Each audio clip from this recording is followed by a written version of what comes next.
Tank tops or A-shirts, whatever you call them, were illegal in the prison system that I was in when I first got incarcerated. Believe it or not.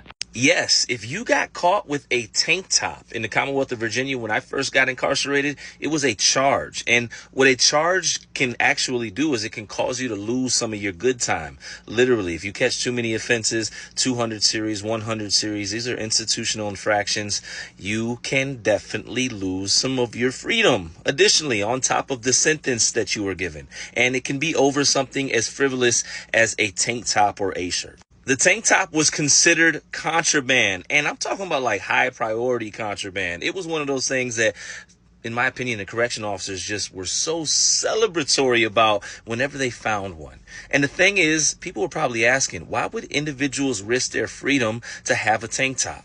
The same reason individuals in prison risk their freedom or other things just to feel some form of normalcy. I couldn't really explain to you because I was one that didn't necessarily try to obtain these things because I didn't want to lose my freedom over something, in my opinion, as frivolous as a t-shirt. I could wear one of these and just be fine. But towards the end of my sentence, when they lessened the penalty for having such contraband, I was able to obtain some of these tank tops and actually flip them. I was a hustler on the inside, and I would sell them for an upwards of $30+ per just one. Don't ask me how I was able to obtain them, but I will tell you actually one way, and that was I would wait for individuals getting ready to go home and simply ask them if they wanted to sell these things. I had got placed on a level 1 institution where a lot of people were coming straight from the jail, and if you already had an A-shirt in your possession, though we still couldn't order them from commissary, etc., they were grandfathered in, and you were permitted to have them until they disintegrated and you weren't able to wear them anymore. These weren't the only items that were considered contraband. Believe it or not, certain books, electronics, and more. I remember when they took CD players out of the system.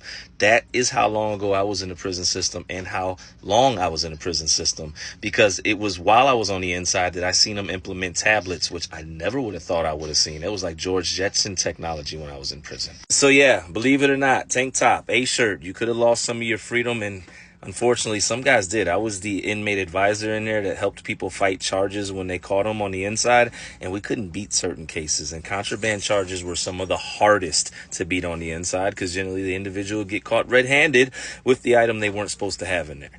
Nonetheless, man, never glorifying prison, just educating y'all. So many different levels and layers, and not just what you see on the superficial level. It gets deep. Stay free.